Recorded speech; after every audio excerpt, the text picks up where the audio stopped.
What's up, everybody? James Keller here once again, and this time, the last member of Keller to be interviewed, Mr. Jason Poulton. What's up, buddy? What's happening, man? How you doing, man? What's up? So, you're the bass player, and it didn't come. And we're gonna get to that in a second, of how it all came up about. But like, we have a long history, you and I. Yeah. Was it like since 1997? We met in 97, the end of 97. 97 or 98. It was a long time ago. Yeah, yeah. We haven't always been, say on this plane of friends. We was never even remotely close to the same wavelength. Not even close. If you would have seen us probably about, not even 5 years ago, even 4 years ago, it was not this. Gas station parking lot. Fuck you. Yeah, excuse me. That's what he said to me. I just smiled and turned around and walked away.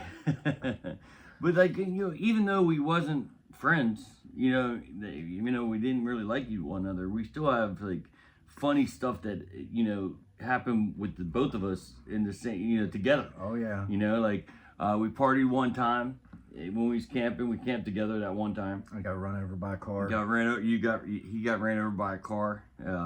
I unknowingly exposed myself to a whole party of college kids. Yeah, that was a good night. It was a real good night. It was wild, man. So we wasn't always like on different like negative terms, but we wasn't ever like we are now. And one thing I appreciate is the fact that we are here now. I think everything through our past is coming. I bet you 10 to 1 they're watching this right now going, well, how did he expose himself and why did he get run over by a car? You know that story, they want to hear. So we went camping, and there's another person with us. And after a little bit of drinking, me and the other dude, for some reason, got into a wrestling fest, and I got pulled to the part of a creek, like the edge of a creek. And I told him, I said, if I go in, you're going with me.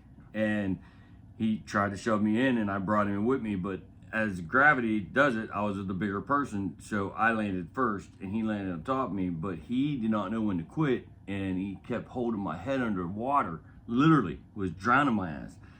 And Jason got in and picked him up off me. I jumped out of the thing, and now I'm thinking, because me and Jason didn't get along, and the one guy I did get along with just tried to drown me, so I think I'm going to have to fight both of these people. And I remember standing on the other side of the fire going, all right, man, well, if we're going to do it, we're going to do it. And you both looked at me and looked at each other and started laughing. And then I'm like, well, I got to get these wet clothes off. Well, I didn't have a change of underwear or anything like that. And I was like, but I got a pair of jeans in here. I'll go, Commander, we're good. And so I go into my tent, I change, everything's good. And later that night, we're sitting by the fire. There's this other big ass party up on the hill, if you remember correctly. Oh yeah. And so we drove up, and they were partying, and we partied with them. And I remember sitting on the back of this pickup truck, right? And my leg is up in the air, and I'm just hanging out. And I couldn't understand why everybody was so nice to me. They kept bringing me drinks, and just kept taking pictures with me, and this is back before the phones, so this was the right, the disposable 35mm disposable cameras. Yeah. And then so it's time to go, and I get in the front seat, and Jason's like, well, I don't want to get in the back seat, so he jumps up on the hood of the car and just lays there. So we're going right down the hill to our campsite, and it's real like bumpy. And if you ever watched Me, Myself, or Irene, where Jim Carrey's on the car and he turns into Hank and he slides off the car and stands back up with a cigarette in his mouth. Well, there's this one bump where Jason slid off the car just like that, but he didn't stand back up. He just disappeared. And all of a sudden you hear dum dum dum dum, and I'm like, you just ran over Jason. And I said, and he kept on going. I said, stop the damn car, right? So he stops the car. I get out. Jason's picking himself up, dusting himself off. I'm like, hey, man, you all right? He's like, yeah, man. Actually, I jumped up right afterwards and was like, I'm all right. I'm all right. And I was until the next day. And I had tire tracks across his ribs. And it's time to pack up our tents. And I'm in my tent, and I'm rolling up my tent. I'm like, man, it's really drafty. I look out, and my sack's hanging. I'm like, Oh man, and it hit That's me. why everybody was staring at him and being so nice to him because his balls were sticking out. I didn't realize my pants was ripped from knee to knee. I didn't realize there was a rip. So when I'm sitting there and it is that car, man, I'm just exposed for the world to see, and I had no idea. That's one of our funniest stories. That was like a 5-day recuperation after that night. Yeah, that was something. That was quite the camping trip. Matter of fact, that was the last time I went camping. And it's a story for the ages. Okay, so let's fast forward. I see you about, I don't know, 6 years, ago, and we're at this 4th of July party at our buddy Keith's house, the Dim Light, give them a shout out.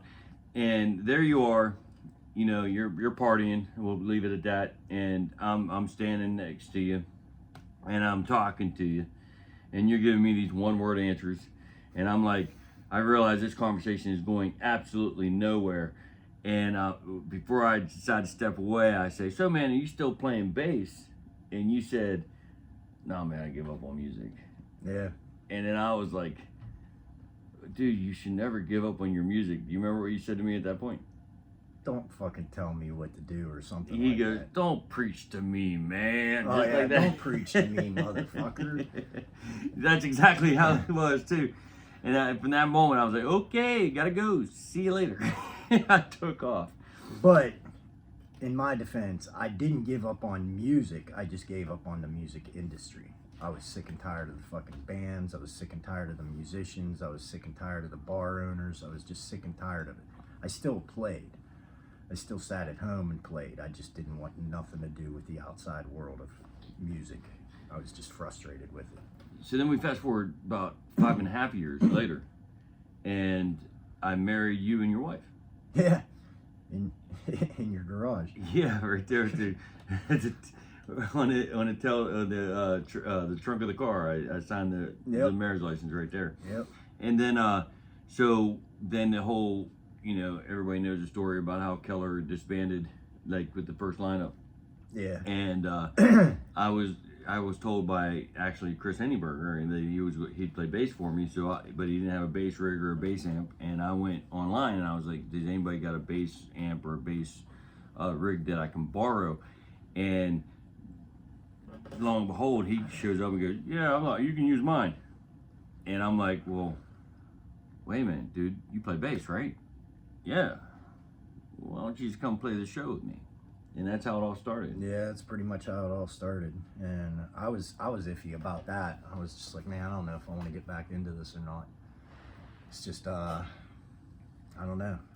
And then you hear stories. Everybody's got a story about James. Most of them aren't good. So I'm thinking, I don't know if I could play in a band with this motherfucker. I mean, I just don't know.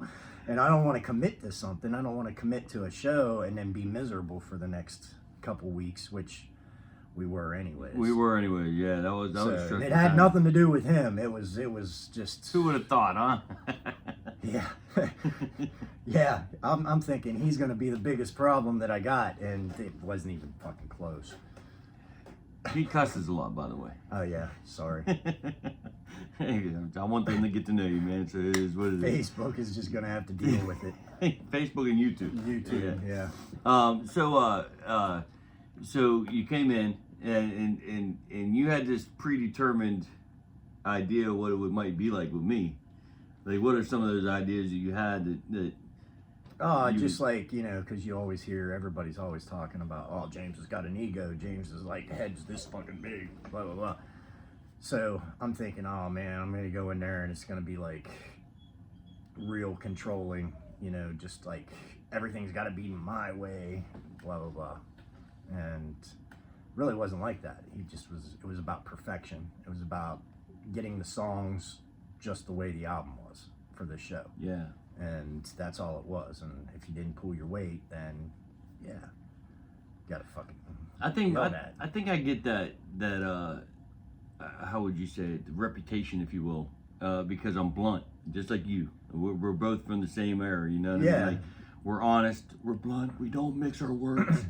If we think it, we say it, and a lot of these people, And no offense to any of you people, but a lot of these people are like, they can't handle that. You know, they need people to kind of coat the, like, watch what you say or I'll take my ball and go home kind of deal. You Well, know? yeah, I mean, it's 2024 and everybody's offended by something. Something, yeah. And it's like, oh, I'm a crybaby. Oh, you offended me. Oh, blah, blah, blah. We're not getting political. Whatever. Like, just take the criticism if you have to. I'm open-minded. You know, if you criticize me, I take it constructively. I try and figure out how to fix it. So we had 8 hours to go.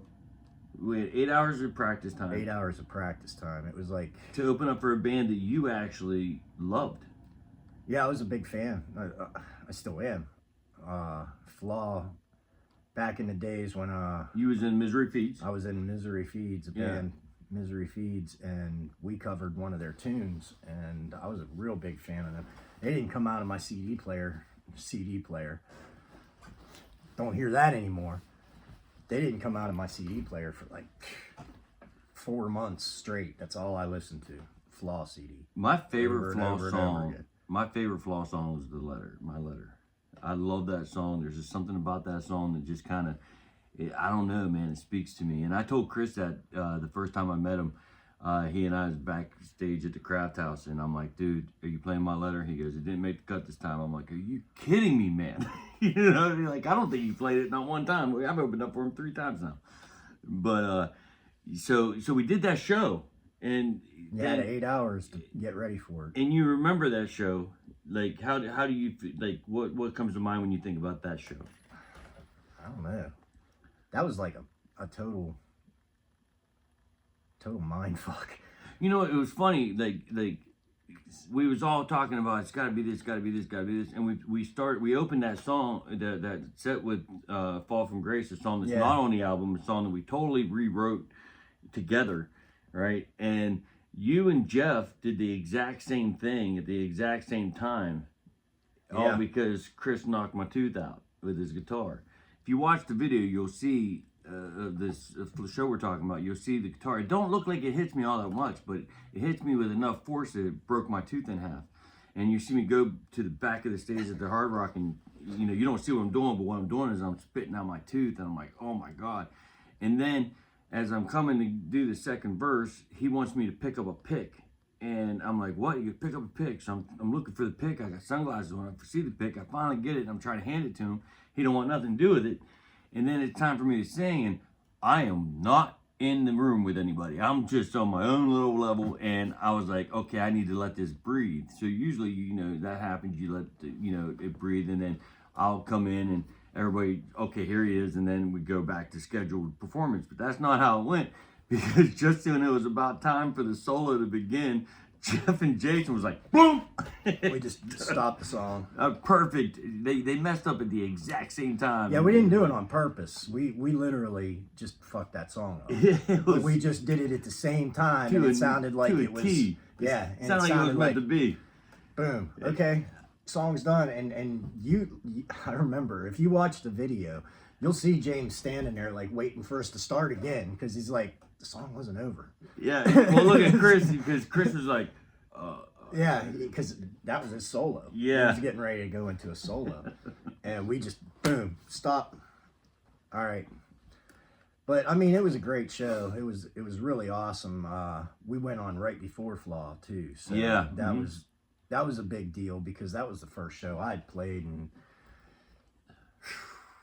12 years. Yeah. Yeah, because you give it up for a while. The last show that I played, where I played out, was like 2007. Yeah, and this was 2022. Yeah, so 15 years. Yeah. And for that to be the first show and only 8 hours of practice before that show, it was... Well, 8 hours of practice, but to the dismay of... Well, not dismay, that's the wrong word. To the credit, I should say, to you and to Jeff, is, man, when we wasn't practicing, you guys were on, you know, listening to the material I sent you, and unfortunately for you, you don't have an iPhone, So when I sent you the material, it got all distorted. So you was listening to even It was listening to like like a cassette tape from cassette 1980. tape, yeah, that you had overdubbed 100 times, Yeah. and it was just like it was like background noise. It was I'm just like, all white noise. Right, and I'm like, why is it like that? So finally, I remember when I finally I was finally able to go. I went over to your house and I downloaded the Yeah. thing, and then I sent you the thing, and you can hear it clear. You're like, oh, this is gonna be so much better. Yeah. But that was after the after the show. After the fall show. That was after the show. So yeah. So to your preparing for credit, that. you prepared even with everything going against us. You put your heart and soul in that practice. I remember thinking to myself, man, I don't want to lose this guy.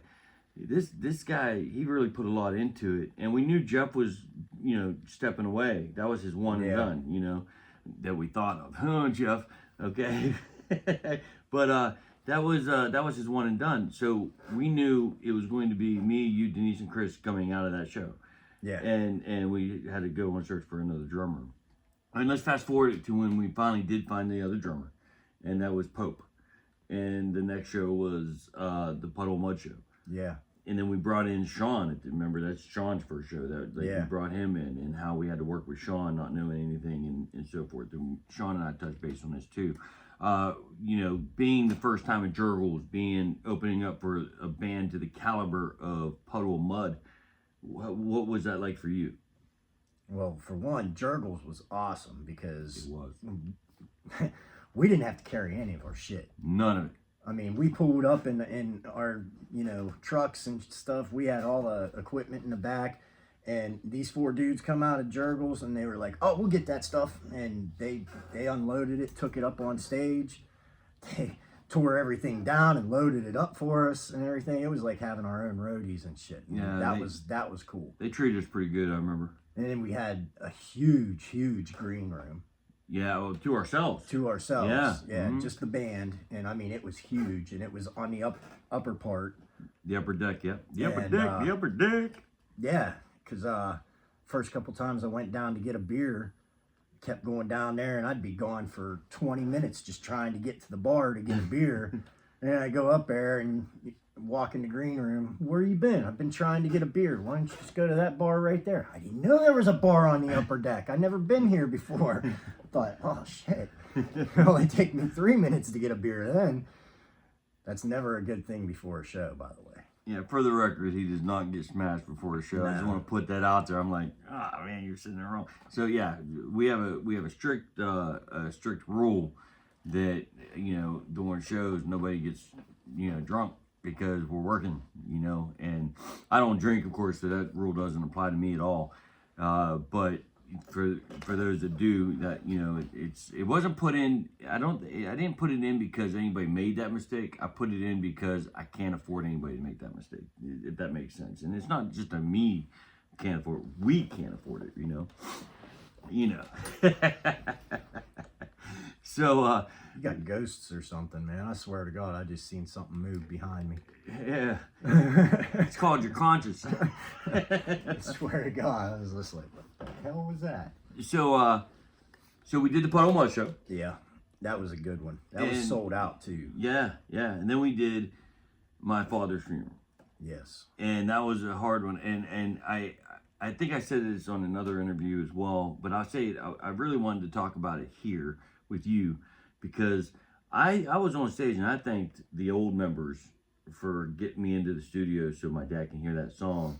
Yeah. And I didn't take the time to thank the guy, all you that was on stage and got me back to the point. And it wasn't because I wasn't thinking or thankful. It was just because that was such an emotional day. So in front of everybody, I do definitely want to thank you. We all because understood that was. I mean, it was emotional for us. Yeah, that was the best thing you guys could have ever done for me, and I wanted to acknowledge it. Hell, I seen Denise walk away. I don't know how many times, just because she was gonna go cry, and she didn't want you to see it because she knew you would have broke down. I mean, it was emotional for all of us. Yeah, and Denise was and we were kind of organizing it too, Yeah. and setting everything up. So I mean, we were down there like at noon. Yeah. And didn't we just I just came back from Morgantown. Yeah. So I had been on the road for like an hour and a half. And as soon as I got back, straight down there, and it was like, it turned out to be great. And actually, Jeff came up. Jeff came up and played Father Said for with us, and Yeah. I think he played Did one more. another one, He did too. Fate and Father Said. Yeah. Fate, Father Said. Yeah, and because I couldn't think about doing Father Said at my father's memorial without Jeff playing it, because Jeff was, well, like Denise was there, was in the room with me whenever he spoke his last words to me, which was his last words he ever spoke. Also, she was in the room when he passed away. Jeff made an appearance up there to say goodbye to him to the hospital, and like Jeff loved my dad. My dad loved Jeff. My dad actually yelled at Jeff because Jeff had quit playing the drums. Oh yeah. And he yelled at Jeff, and like, you don't do that. Like, how dare you quit? And so it's funny because Jeff's parents, not so much his dad. His dad's always been real good to me, and I've, me and Ken's real good. Can see each other talk and have conversations and whatnot. But like, he never dove into a dissension or Keller business. But his mom, when Jeff and I split up a few times, like I was in the hospital in Morgantown, and his mother called me at the hospital and goes, "You and Jeffrey brothers, you got to work this out." And I'm like, "You better tell him to call me then." He's like, "It's not on me." Next she calls him. He's in Seattle visiting his brother. And about an hour later, he's calling the hospital room. Hey, what's up? Because his mom laid into him. So his mom was very what's that word? Detrimental. Thank you. That's what he said. In playing a vital role in the continuation of Jeff Tones and James Keller. Mothers can be a very powerful thing. Oh yeah. My mom. Yeah. She was a piece of work. If it wasn't for her, I probably would have never played guitar though. Yeah. Well, that's good. See, that's like with my mom, man. If it wasn't for my mom, I would never even thought about getting behind the mic and trying it. You know what I mean? But she insisted that, she kept saying whenever I was a kid, she kept saying that she dreamt that I was on stage under the lights with a lot of people, and I was singing. And I'm like, yeah, I don't think so. And then I remember, this is what freaked me out. I remember this day. She goes, I had that dream about you again. And I'm like, yeah. And she goes, yeah. But for some reason, you're wearing sunglasses in the dark. Now, this is back in 94, 95, right? And here we are now, and because of the seizure disorder, the brain damage that I had to deal with on stage, I do have to wear sunglasses, and sometimes it gets pretty damn dark up there. And back then, when she said that about having a dream about me wearing sunglasses on stage in the dark, I was like, who's dumb enough to wear sunglasses on stage in the dark? And here we are all these years later, and that's exactly what I'm wearing. And when Dr. Pilatia, that's her name, that suggested me wear the sunglasses, I thought, I didn't think nothing of my mom's prediction. And it wasn't until I opened up for Scott the second time at the altar bar, and I fell on stage, and I kept kicking myself in the ass, because I almost lost my sunglasses in the fall, right? And then I realized at that moment, oh my God, my mom had this prediction of seeing me with the glasses. Oh my goodness. So that's how so like, mothers can play a very vital role, even if they don't realize how vital that word is. You know what I mean? Yep.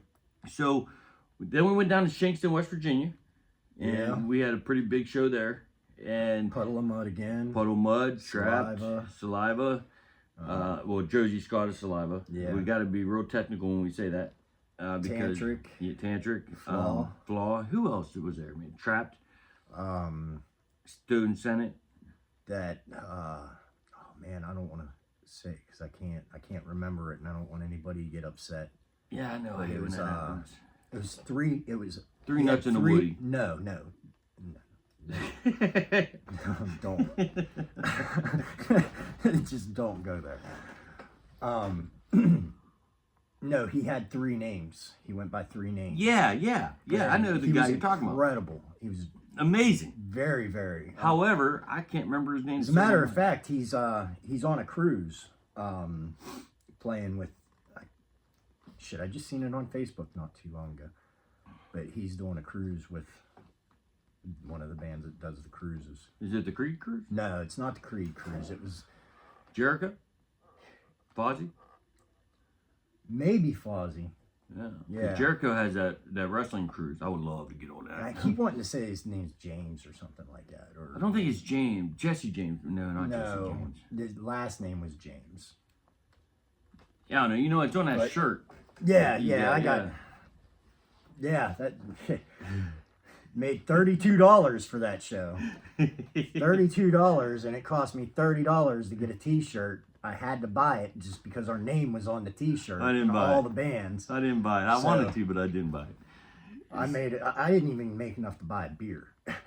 So- He didn't need it. He didn't need it. No, I didn't need it. So we go from that show, and then all of a sudden, you know, going into the fall, we do a Killer Confession, Yeah. right?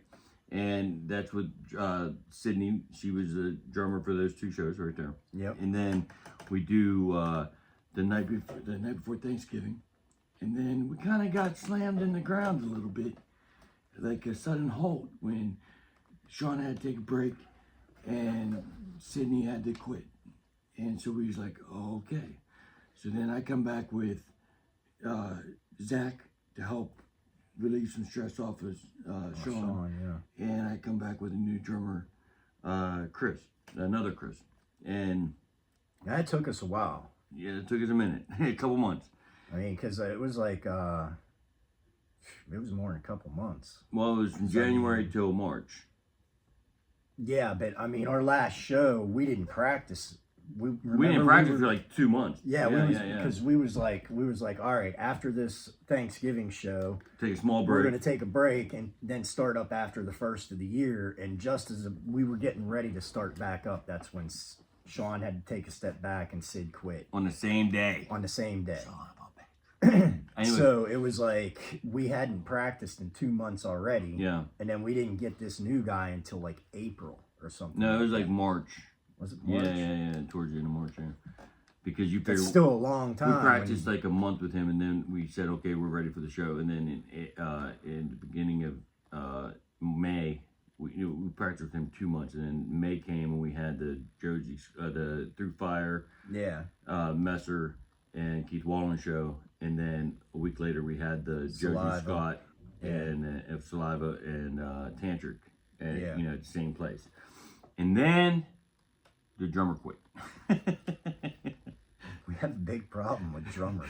So it always seems to happen. I mean, he even he skipped a couple like back earlier. Like, I mean, you know, kind of skipped over the whole other Yeah. fiascos that we had. So we've been through quite a few drummers. and none of them was my fault. No. I'm just putting that out there because, you know, somebody made a little joke reference to me, like, oh, ain't it time for a lineup change now? Because they was trying to dig at me. I'm like, dude, you wouldn't be able to do what I do. Shut up, you know. But some people think that the big lineup change is always me, and it's not my fault. I promise you. No. But see, you heard it from him. He'd tell you. He It's really would not. tell you. If it was my fault, he'd be like, this fucking guy. But so we lost that drummer, and I will say that that was kind of like a, you know, I saw the writing on the wall, but I didn't want to say nothing. I didn't want to put it out there in fruition that he was leaving. That was a Even- real kick in the balls. Even though actually. when he sent the message, I am not quitting. And, Oh, yeah. You know, I Well, was trying to keep everybody calm, and then all of a sudden he quit. It's I like, already knew. Yeah. Too. I just had one of those feelings, but so we got Jeffro back. yeah, funny story about that.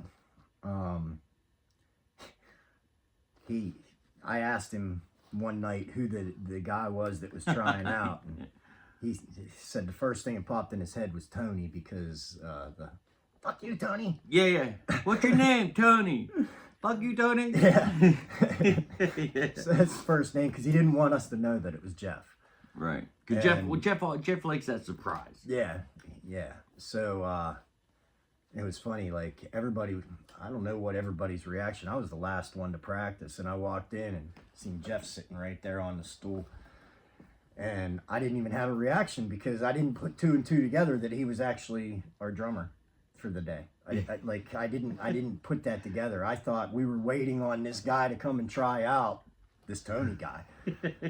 So when he got up and went and got behind the drum set, I'm like, I was real confused, and I was just like, what the fuck's going on? And James is like, no, he's Tony. He's our drummer. And I was like, oh, so it wasn't the reaction they were looking for. It takes a minute to get through the head. Trust me, 30-something years with this guy. It's taken a long time, right? I mean, it took him 27 years just to like me. What'd I tell you? Yeah. And I'm a likable guy. Yeah, 27 years. You're right? So now we're caught up. You know, now we're right back where we're at now. We've got March 28th coming. We're headlining the Hard Rock Cafe where it all started. Yep. For us. For us, yeah. You know what I mean? And actually, it's funny because it all started for me and Jeff at the Hard Rock Cafe as well. Like when Jeff and I started Dissension, it took us 5 years to break into Pittsburgh. And once we did, we won the Battle of the Bands and at the Altar Bar. And then from there, we got our first national act, and that was with the Bullet Boys. Smooth up in ya. You know, those guys. I know who the Bullet Boys. And it was 3 weeks to the day of my brain surgery. After. Right? Not before. After. And I had no idea what the hell I was doing. All I knew is we was on stage, and I didn't know. That show was, I remember meeting Brian Drusky afterwards, right? And where they had cut me here, right? This was bleeding. And I was like, hey man, I didn't know. So it wasn't like I had blood on my hands. I didn't know that I was bleeding. And he goes, hey, I'm Brian Drusky. Hey, I'm James Connery. Nice to meet you. He goes, nice set. I was like, hey, thanks, man. Thanks for having us. And he goes, oh, you're bleeding, man. I'm like, what? He goes, you're bleeding. Your neck's bleeding. I was like, oh, sorry, man. I had brain surgery 2.5 weeks, or 3 weeks ago. And he goes, and you're here? I'm like, yeah, man, I didn't want to cancel. It didn't matter. I got all the words of the songs completely wrong. Had Rachel been at that show and a fan at that time, she would have blew a gasket. Like I didn't get one song right, you know. But it was fun. I remember at that show, you know, you had that ramp, right? It goes up to the bathroom to go to the stage, right? I was wired. I didn't have a wireless mic, so I was corded, right? And I had a couple cords put together, and there was this chick. I'll never forget this as long as I live. I had this guy named Rob Bissell, a good friend of mine, who wanted to help with security. So he stood in front of the stage like this the entire time. But once I left the stage, his ass was supposed to come with me to protect my side. I just had I just had the device put in. Yeah. And he stayed at the stage, right? Well, I'm trying to get up to the other side because I was going to go over, right? And there's this girl there, real pretty girl, but one thing about her, no offense if she sees this, I apologize, but it's true. Her beak, man, her nose was like long. It almost looked like a movie, like, you know, Roxanne, that old movie. Right? It was pretty big. Well, anyways, I was trying to get past her, and I think she thought I was dancing with her because every time I went to the right, she went to the right. Every time I went to the left, she went to the left. And I'm just like, oh, I got to turn around and go the other way because this chick ain't letting me through it. I'm trying to sing. And when I turned around, I just seen this guy balling up his fist, right? Just like this, right? And I went, oh, and I ducked. And I was singing. I went, oh, like that, like right there. And he missed me and punched his girlfriend, smack in the beak. Boom. They both get kicked out. I don't know they get kicked out. I just know I almost got punched, and I don't know what happened after that because I didn't turn around. I just kept walking because I had to get back on stage. So we're loading up and everything like that. And as I'm helping Jeff put his kick drum up in his ride, I turn around and I look beside me, and there's that guy and that girl. That girl's holding something over her face like this, and she's like, "I can't believe you punched me in the fucking nose." And he goes, "Oh, what can I say, babe? I'm sorry. I think this singer was hitting on you." And I was like, "Hey, man, I was singing a song. I didn't even, you know what I mean? What the hell? You can't go hitting singers." And the bouncer came out and goes, "It's all right, man. He's ejected. Yeah, you're supposed to be off the property." And then he kicked him off the property as I was standing there because I was standing there. But I'll never forget that as long as I live. How many people do you know can be singing a song, all the wrong lyrics, 3 weeks after brain surgery, and duck a punch, and that punch that was meant for me hit that girl right in the schnauzer. Pow! I was like, that was my first big show in Pittsburgh, other than the Battle of the Bands. It was great. But that's where Jeff and I started, was the Hard Rock Cafe. Now we're headlining. Now we're headlining it with Stooge Bigson and Atomic Shindig, which I'll be doing interviews with them. I'm not sure if I'm just interviewing the two singers, like from each band, Yeah. or you know, because Aaron and George, they're the two heads of those bands. You know what I mean? I don't know if I'm just doing one interview a piece, or if I'm going to do, you know, Aaron and all of Stooge Bigson and all of Atomic Shindig and George. You know, I don't know how that's going to go yet. We'll figure it out when the time comes, which is going to be soon. But this is just a chance for everybody to get to know what they're in store for, you know what I mean? And see the stories behind the people that they see in the pictures and see in the videos and so forth like that, and get a chance to get to know you know what I mean? Yeah, so, absolutely. what's one thing, if you can, that nobody knows about you that you would like people to know about you? What kind of question is that? It's real simple. What's one thing nobody knows about you that you wouldn't mind people knowing about you? Something that nobody knows. Well, Something new. Are you trying to hint? No, I just want to hear what you got to say. That's all. I'm just Well, curious. I mean, you know, if the way you word it, you know, it's like if it's something that I don't want people to know about. No, I said, what's one thing that people don't know about you that you want them to know about you? Okay, well, there's nothing to know about me that people don't already know. I'm a blunt motherfucker. So let me tell you about this motherfucker. So we, you know, we're doing pictures, right? And I don't want logos, you know, other people's logos or anything like that. Yeah, I didn't wear a logo. I got a black shirt on. So, and I'm wearing a black Creed hat. Yeah. See, I could have worn my Cannibal Corpse shirt over. I could have. Well, what is an interview? This ain't pictures, you know what I mean? I know. I'm just, But I had to think about logos, and I said, do me a favor, man, don't wear, you know, another band's shirt in the pictures. And for 15 minutes, I sat and heard about how his shirts define who he is. They do. I know. Yeah, tell them. We don't have another 15 minutes, man. I'm giving them the skinny of it, you know. But I tell you though, they'll define me down to the mood that I'm in that day. You know, if I'm in a good mood, then I'm wearing like a Michael Myers shirt. If I want to kill somebody, I got a Cannibal Corpse shirt on. You know, if I'm just like happy-go-lucky, I got a Misfit shirt on. No, I'll tell you, we're gonna share something that they don't know, that I know they don't know, because I just recently found this out about you, and I've known you for damn near 30 years. What's your favorite time of year, Jason? Fuck, I don't even know that.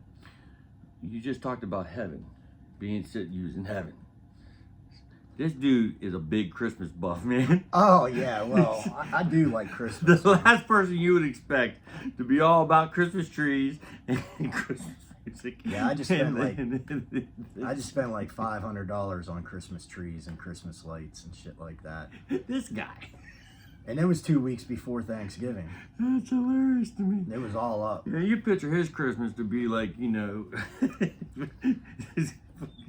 mannequins around the house with headless bodies.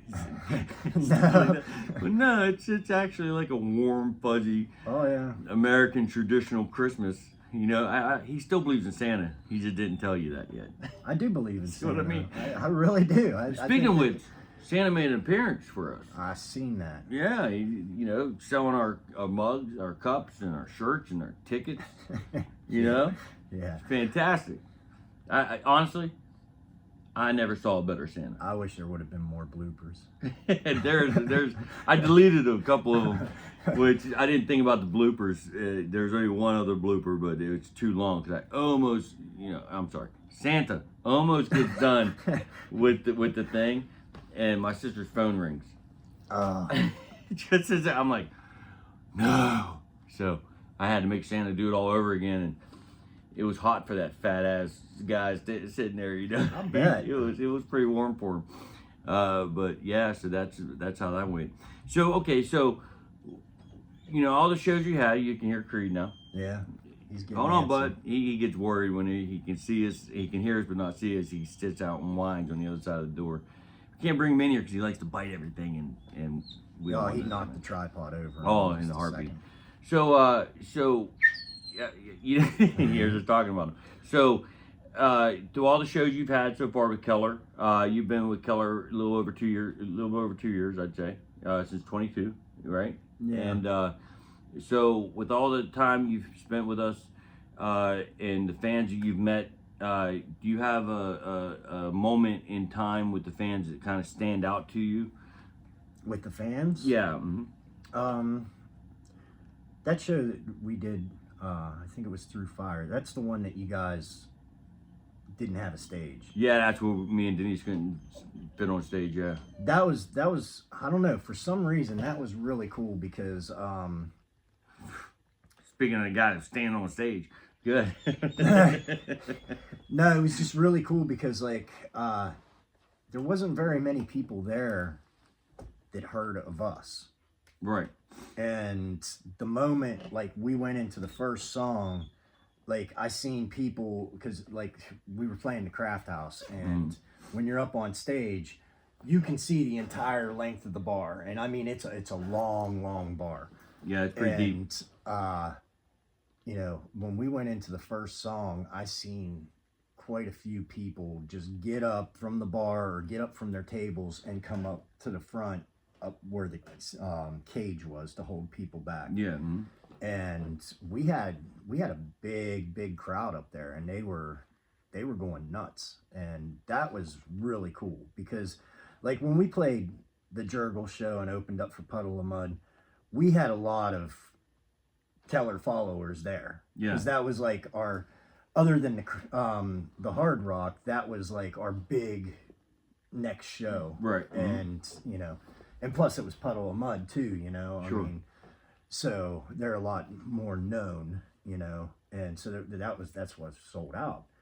But the Through Fire, man, just to see people like turning their head, you know, and being like, wow, who the fuck are these guys?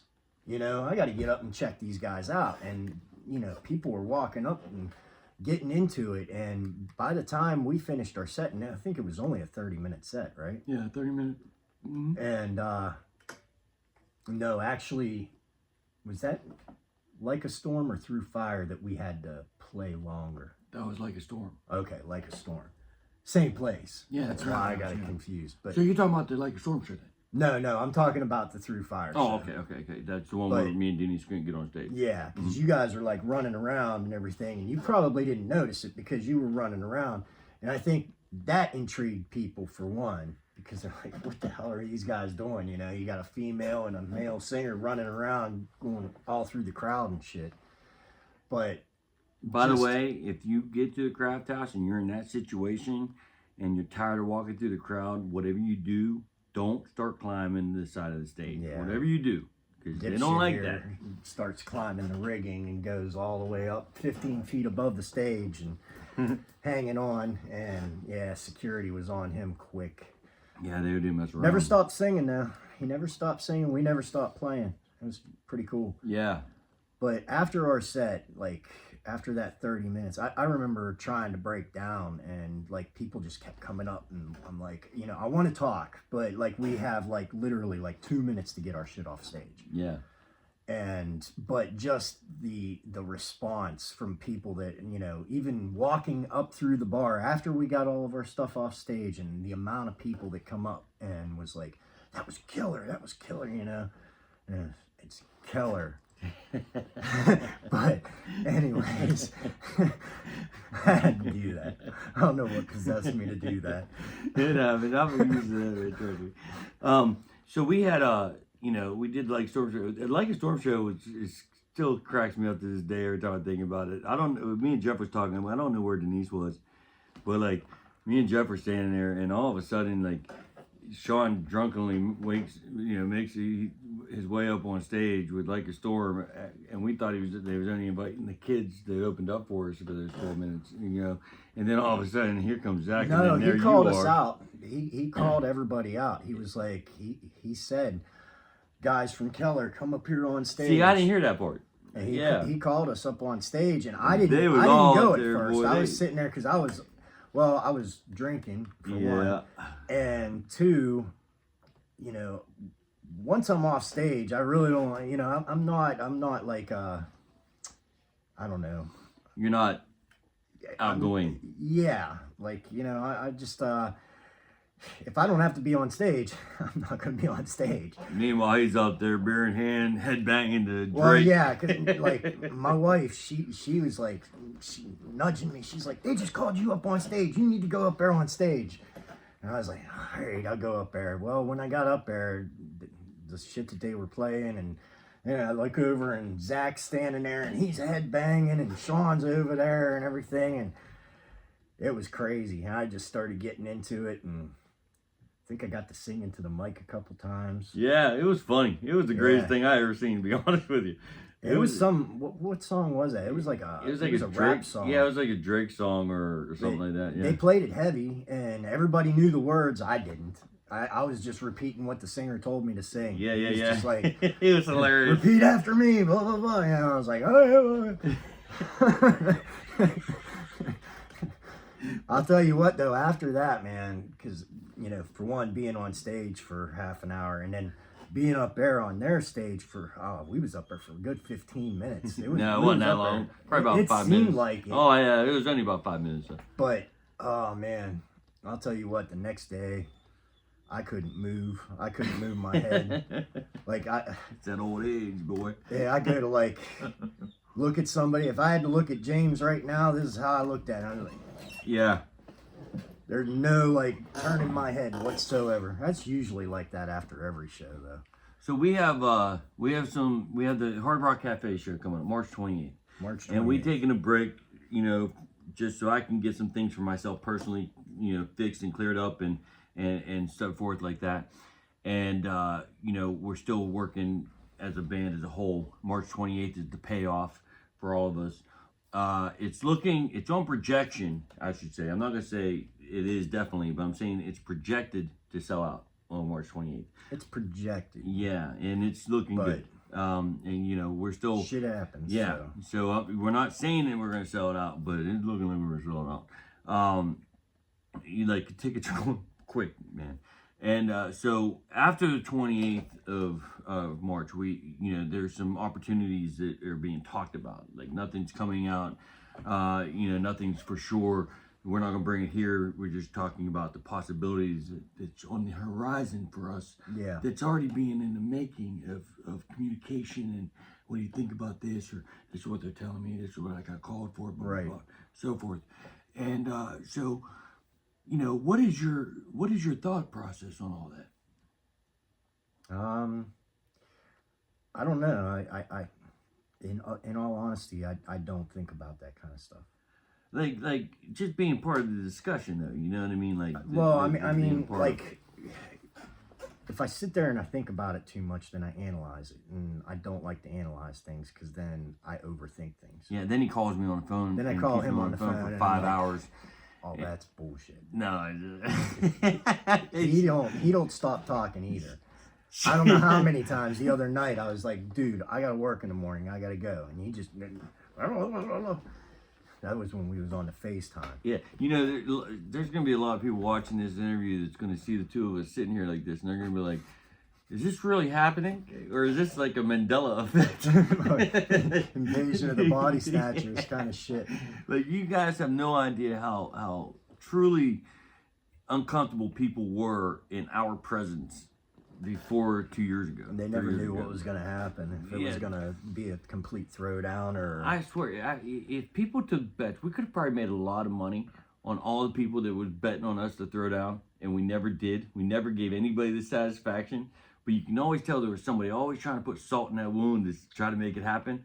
I swear they secretly placed some bets behind our backs. Oh, probably. It was like, we couldn't go anywhere. If we were at the same party or anything, everybody was just like... It's going to happen. Today's going to be the day. Yeah. Look, they're standing next to each other. Yep. Because one of us always migrated over. Yeah. It didn't matter. I mean, like, if we were at a party for more than a half an hour, I'd be like, see James over there, like Kathy's house. Oh, yeah. When you was dressed like Jesus. Was that Jesus that time? Yeah, he was Jesus at that time, yeah.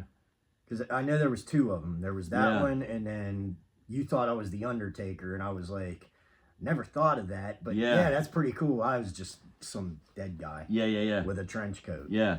But, yeah, everybody there too. Like Kathy walked up to me and she was like, "I don't want any problems." Yeah, she did the same thing to me. I'm like, I ain't gonna.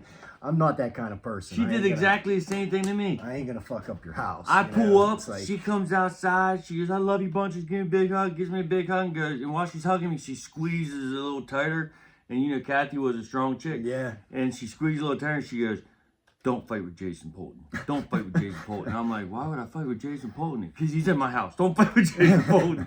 All right, no problem. Like, so, I mean, it's always been a worry that me and you was going to throw down. And then to see that we're like this, yeah. it's got to throw some people for a little bit of a like, what am I seeing here? Is this really happening? You Well, know? I think we always had a mutual respect for each Oh, other. I believe so. I believe so. And everything, you know. I mean, I always said, look, every time you I did might something- not have liked you. No, but but- he didn't like me. But every time you ever did anything disrespectful, like screaming "F you" to me in the middle of a convenient parking lot, or just cussing me I was out. having a bad day. Yeah. That day. I really was. But I like- was having a bad day, and he just was at the wrong place at the wrong I time. would always smile at him. I think that pissed him off even more than anything. So he'd do this, and I'd be like, "Okay." No, it didn't piss me off. It was more or less like, The people around, when I'd walk away, they'd be like, "Yo, man, how come you let that dude get away with it?" And I told everybody, I'm not gonna.